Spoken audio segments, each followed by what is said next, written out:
सेवाश्रम के online class में आप सभी छात्र एवं छात्राओं का स्वागत है। क्लास 10th की पुस्तक लोकतांत्रिक राजनीति का पहला चैप्टर सत्ता की साझेदारी पिछले दिनों आप लोगों को समझाने का प्रयास किया गया। फिर उसी में एक टॉपिक है सत्ता की साझेदारी क्यों जरूरी है। ये समझना बहुत ही आवश्यक है क्योंकि लोकतंत्र इसी सिद्धांत पर संचालित होता है।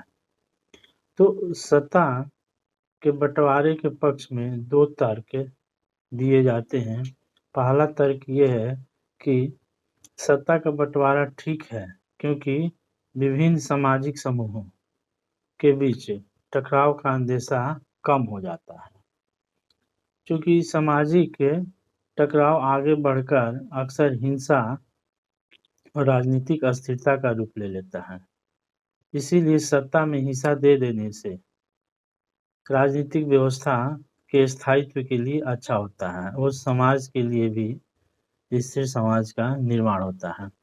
बहुसंख्यक समुदाय की इच्छा को बाकी सभी पर थोपना तत्कालीन तौर पर लाभकारी लग सकता है, लेकिन आगे चलकर देश के लिए अखंडता के लिए घातक हो सकता है। बहुसंख्यकों का आतंक सिर्फ अल्पसंख्यकों के लिए परेशानी का कारण ही नहीं बनता, बल्कि बहुसंख्यकों की बर्बादी का भी कारण बन जाता है। जैसे हम लोग श्रीलंका का एग्जाम्पल शुरू में देखे हैं, जहां पर 48 में श्रीलंका स्वतंत्र होने के बाद सिंहली समुदाय वहां पर बहुसंख्यक था और तमिल समुदाय अल्पसंख्यक था।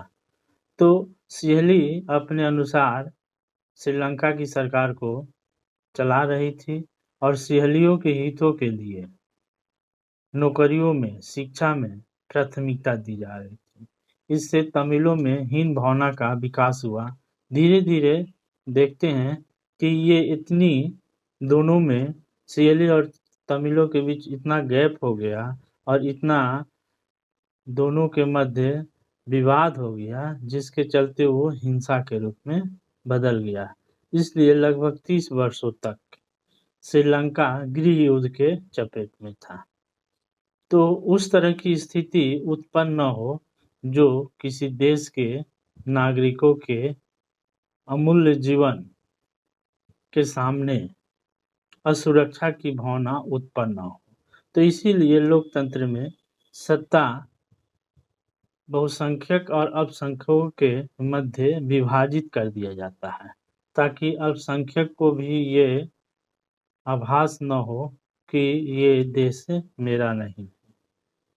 तो इसलिए पहला शर्त तो ये होता है, सामाजिक समूहों के बीच टकराव को टालने के लिए दोनों या जितने भी सामाजिक समूह है सभी में सत्ता को विभाजित कर दिया जाता है। सत्ता का बंटवारा लोकतांत्रिक व्यवस्था के लिए ठीक है। इसके पक्ष में एक और बात कही जा सकती है। ये बात ज्यादा गहरी है। सत्ता की साझेदारी दरअसल लोकतंत्र की आत्मा है। लोकतंत्र का मतलब ही होता है कि जो लोग शासन व्यवस्था के अंतर्गत है उनके बीच सत्ता को बांटा जाए। ये लोग इसी ढर्रे से रहे। इसीलिए वैध सरकार वही है जिसमें अपनी भागीदारी के माध्यम से सभी समूह शासन व्यवस्था से जुड़ते हैं। तो यही लोकतंत्र की उद्देश्य भी है और लोकतंत्र का आधार स्तंभ भी है। इसीलिए कहा जाता है कि लोकतंत्र में सभी नागरिक की सहभागिता आवश्यक होती है। यह तभी संभव होता है जब सभी नागरिकों को समान अधिकार, वहाँ के संसाधनों पर, शिक्षा पर, नौकरियों में समान सहभागिता, अवसर की समता हो और सत्ता जो मुख्यतः जो शासन करने की क्षमता होती है जिस संस्था में, उस संस्था में सभी समुदायों की सहभागिता हो। ताकि कोई असंतोष की भावना, किसी समुदाय में असंतोष की भावना उत्पन्न न हो, ताकि उसे भी लगे कि ये देश हमारा है। तो इस तरह से इस तरह का समाज का जब निर्माण होगा, शुरू में ही इस चैप्टर के शुरू में ही बेल्जियम का उदाहरण दिया गया है। बेल्जियम में किस तरह की सत्ता का साझेदारी किया गया है। वहाँ पर डच और फ्रेंच दो भाषी समुदायों का प्रधानता है। बेल्जियम की राजधानी ब्रुसेल्स में वहाँ पर फ्रेंचों का संख्या ज़्यादा है, बाकी बेल्जियम के क्षेत्रों में डच भाषी लोगों की संख्या ज़्यादा है।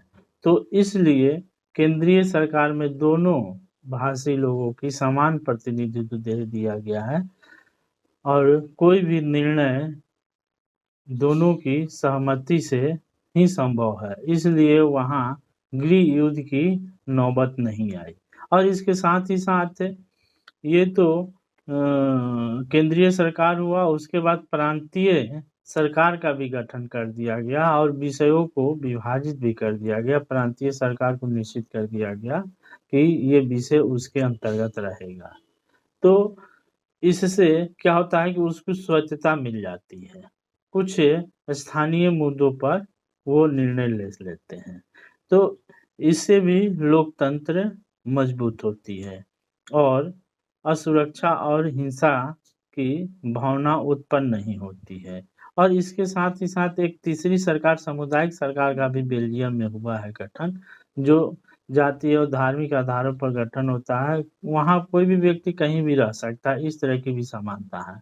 तो इस तरह से देखते हैं कि बेल्जियम की जो राजनीतिक व्यवस्था है, वहाँ विविधता को स्वीकार करते हुए, धार्मिक और जातीय विविधता को स्वीकार करते हैं, एक ऐसी राजनीतिक सत्ता की स्थापना किया गया जिसमें सभी समुदायों का समान भागीदारी निश्चित किया गया। इससे वो समाज स्थिर है और लोकतांत्रिक है और जीवन सुरक्षित है। दूसरी तुलना श्रीलंका का भी किया गया। श्रीलंका में गृह युद्ध की नौबत आ गई, इसलिए वैसी व्यवस्था नहीं हो जहां पर बहुसंख्यकों का अल्पसंख्यकों के ऊपर भेदभाव का आरोप लगते हो, दोयम दर्जे का व्यवहार किया जाता हो। ऐसी स्थिति में वो शासन स्थिर नहीं हो सकता, दोनों के मध्य कभी न कभी टकराव हिंसा का रूप ले सकता है। तो इससे बचने के लिए ही सत्ता की साझेदारी आवश्यक है। ये लोकतंत्र का आधार स्तंभ है। आज इतना ही, धन्यवाद।